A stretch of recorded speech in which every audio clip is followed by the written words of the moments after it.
Page 25, Pedaling Chords. On page 24, they give you some ideas about pedaling the scale and so forth, the intervals and whatnot. Let's talk about it a little bit. Now, if I just play a regular scale, they're using a G major as an example there on page 24. So here, and they're using third finger here. I'm not doing their rhythm. I'm just playing the scale. If I do play, I'll just play a normal scale here. Connect it. Okay. Now, pedaling wise, we're doing the legato pedaling. So I'm going to push the note down first and then the pedal. And then in the next measure, I'm going to push the note down first and then I'm going to lift the pedal up and put it right back down. And I don't have to be real quick about it, it's just up and down. It's no big deal. And again, I'm doing that with each measure.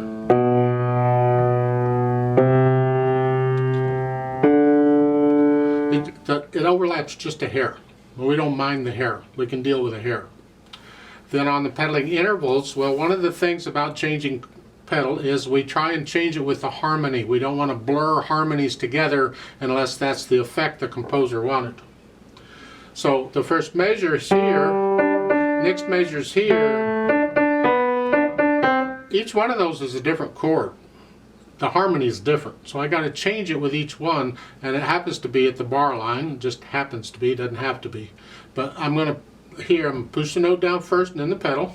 And then I'm going to play the next half note and then change the pedal.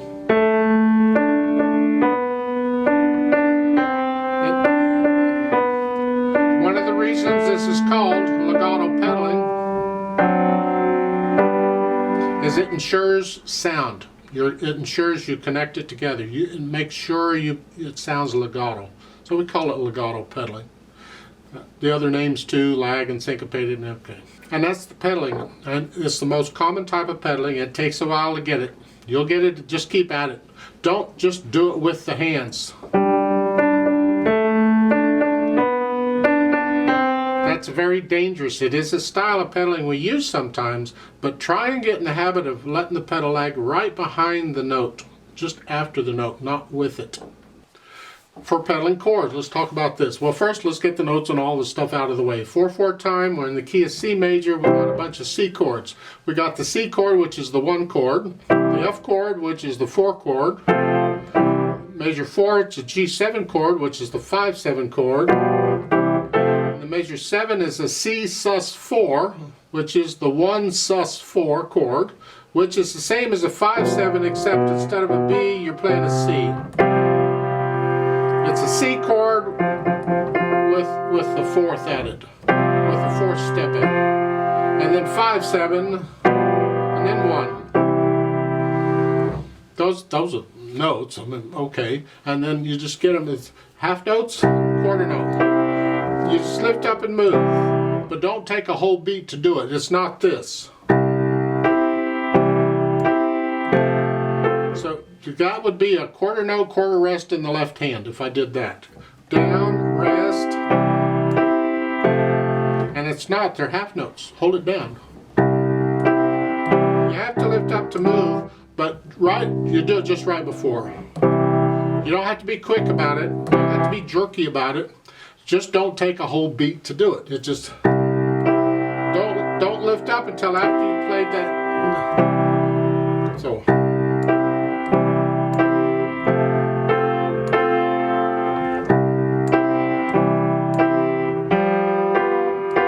forth. Okay, no problem. I hope. That's really all this is doing. Is you see the Roman numerals underneath? That's what I was talking about. The 1 chord, the 4 chord, the so forth. So we have here, I'm going to push the note down, then the pedal. I'm still going to hold it. I'm not changing how I do the hands. That's one of the reasons we learn a piece without pedal first. We want to get the hands working correctly. Otherwise, we rely on the pedal too much and we get sloppy. So hold this down, even though the pedal is down, hold that down until right before you're changing it. Push the note down and then the pedal, then change the pedal after you play the chord. Then after you play the chord or the note,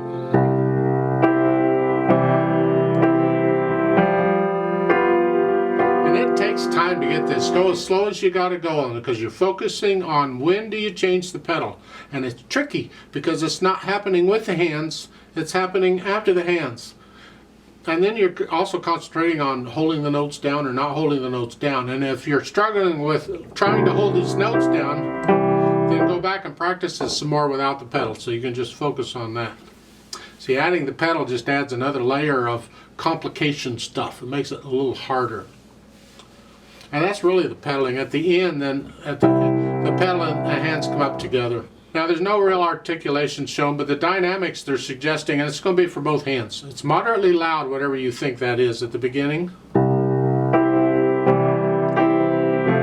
Then second measure, you come down so the half note's a little softer than the quarter note.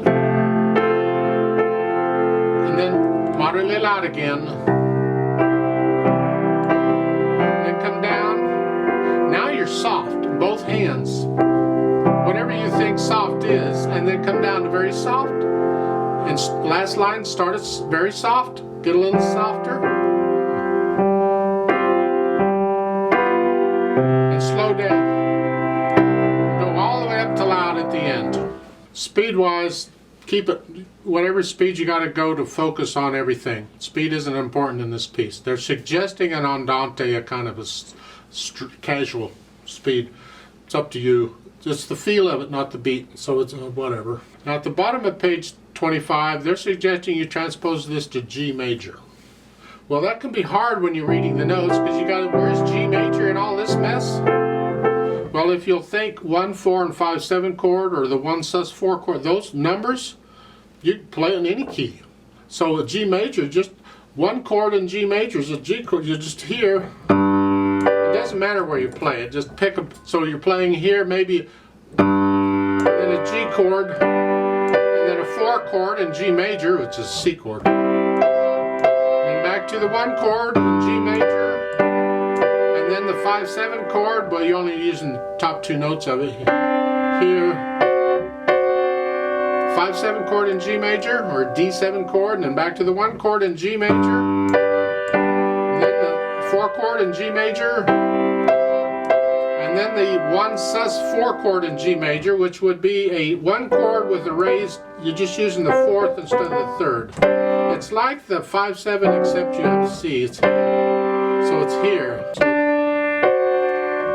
And that, the note in the left hand, that's the 5th note of the scale. And C, it's the 5th note of the scale. So if I'm on G, I want it to be the 5th note of the scale, which would be a D. Here, here, and then the 1.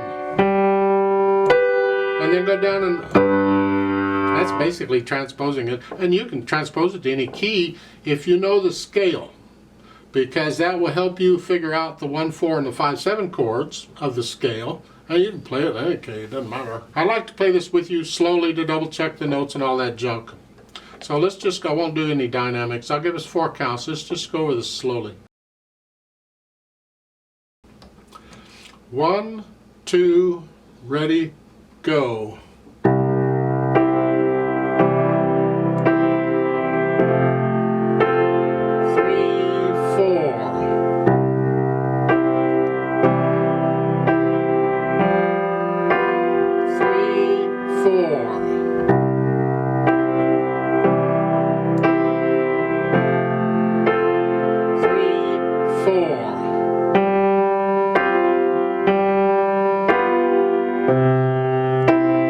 3, 4, off. Let's try it in G major. Can you do it in G major?